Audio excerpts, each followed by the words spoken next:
Hello, my friend. Welcome. Tonight's story is inspired by the Buddha.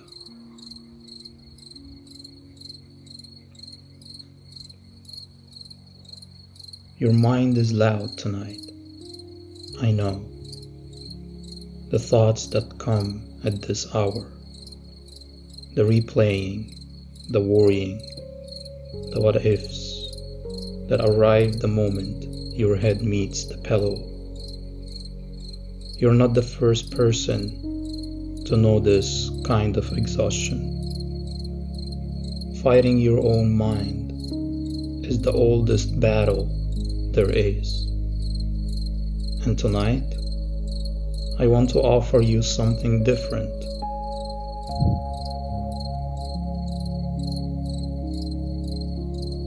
Not a way to win the battle, a way to stop fighting it altogether. 2,500 years ago, a man sat beneath a tree on the longest night of his life. Everything came for him that night, and he did one thing. He sat still.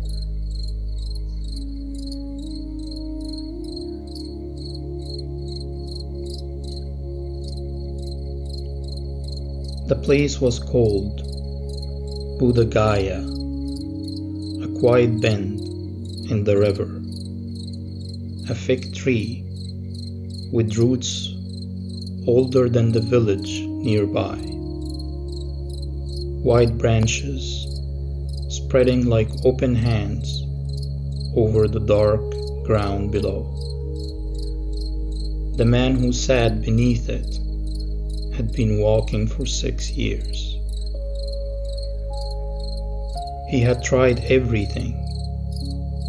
He had starved himself until his spine could be felt through his stomach. He had held his breath until the world turned white. He had sat with teachers and mastered everything they taught. And still, the mind was not quiet. On this night, he made a decision. He sat down beneath the fig tree. He settled his body. He placed his hands in his lap, and he said,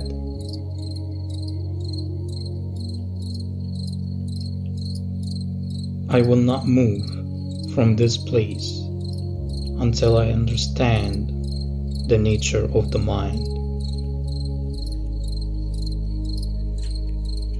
The stars came out. The river moved. The tree breathed slowly above him. And then the night began.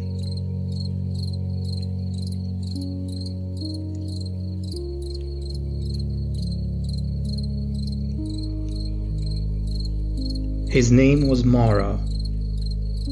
In the old stories, he is called the demon of illusion, the lord of distraction, the one who stands between every person and their peace.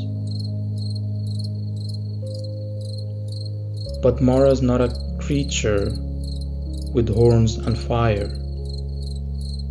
Mara is the voice that says, "You haven't done enough today." Mara is the thought that replays the conversation from 3 days ago and finds everything you should have said differently. Mara is the worry that arrives at midnight, wearing the face of every tomorrow.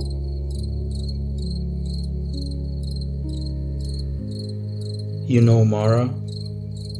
You have met him. every night this week.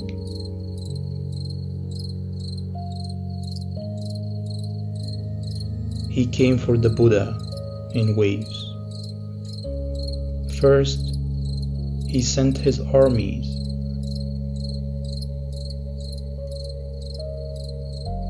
A storm of arrows, a howling wind, creatures of fire and shadow filling the sky. The Buddha sat still. Then Mara sent his daughters, beautiful, distracting, offering pleasure and comfort and the easy way out. The Buddha sat still.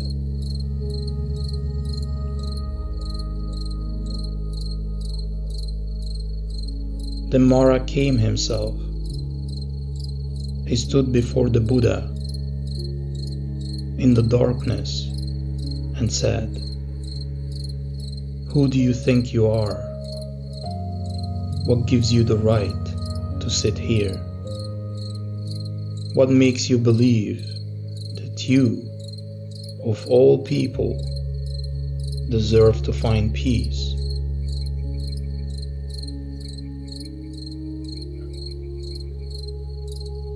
And the Buddha did not argue, did not defend himself, did not try to explain or justify or prove. He reached down and touched the earth.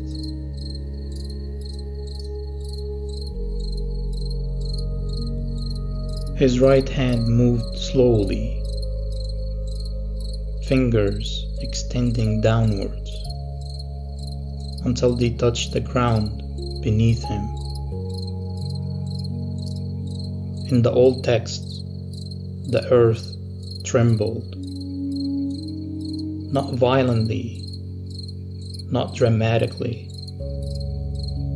the way something trembles when it recognizes something it has been waiting a very long time to witness.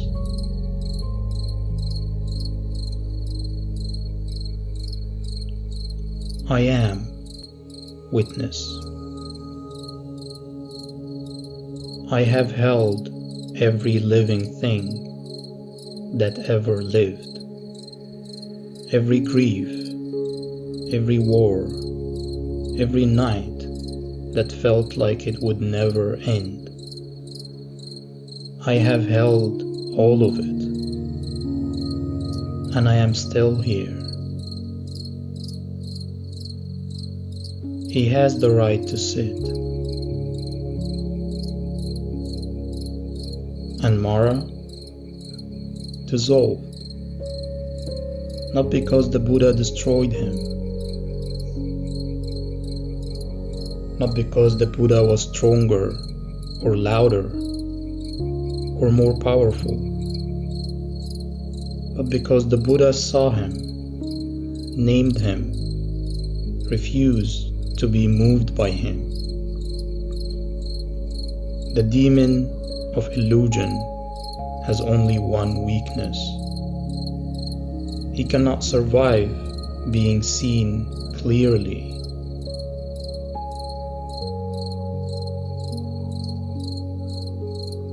The Buddha looked at Mara, at everything Mara had sent, at the fear and the doubt and the howling dark, and he said 3 words: I see you. And the night became very still.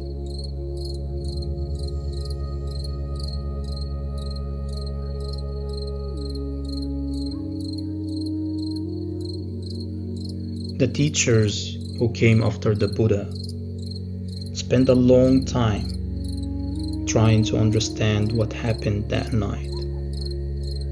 What was the secret of sitting still?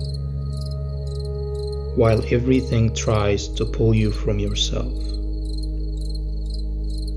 And what they found, what 2,500 years of practice has confirmed,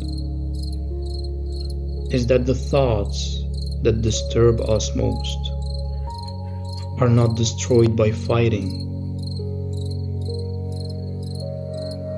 They are dissolved by witnessing.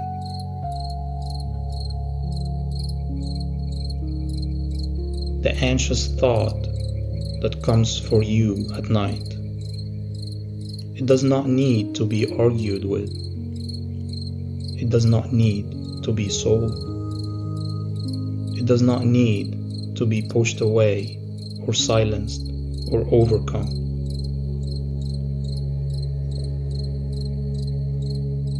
It needs to be seen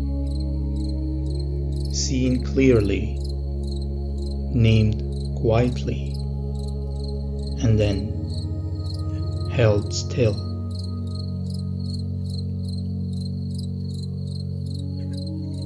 This is what the earth was saying when it trembled.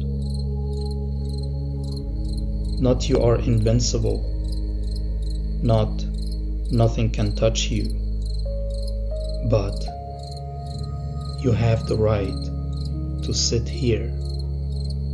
You have the right to be still.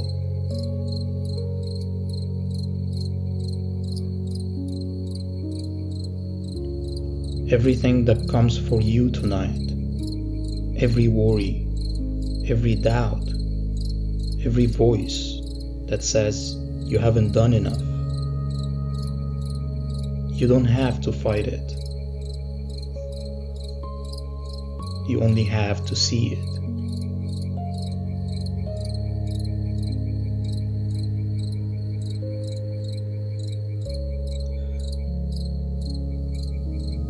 Tonight, wherever you are, your bed is the Bodhi tree. The thoughts coming for you, the replaying, the planning, the fear, that is your Mara. And you only need to do one thing.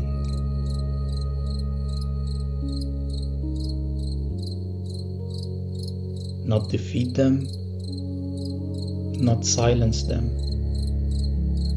not figure them out.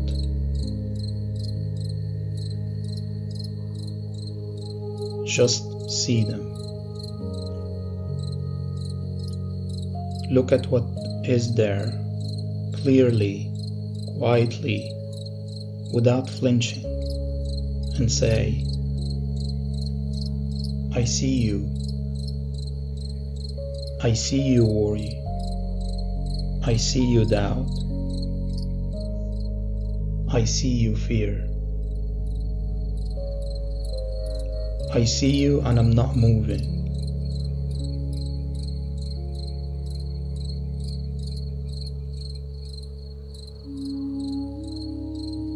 The earth is beneath you right now.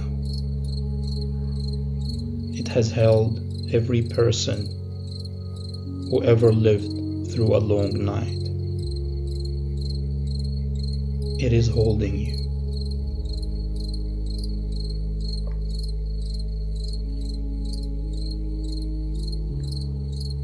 By the time the morning star appeared, the Buddha had not moved. The tree was still.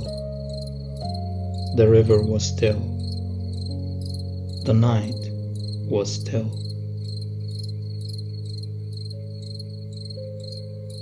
And in that stillness, not by force, not by effort, not by winning, something opened.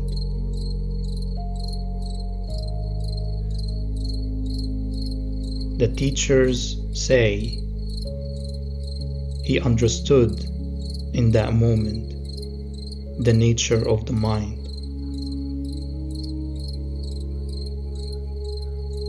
That thoughts arise and thoughts pass.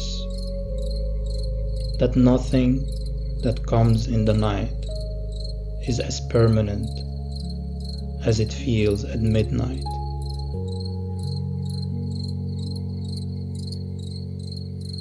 That the mind, left to itself, seeing clearly, not fought, grows quiet.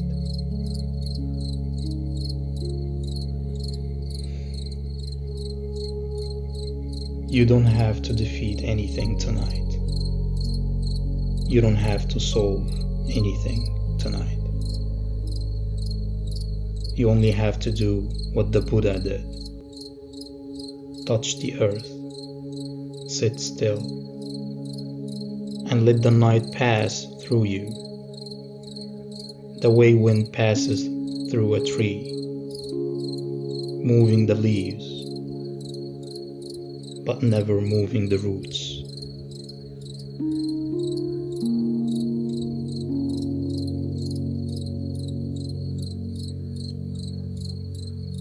You have the right to be here. The earth is witness.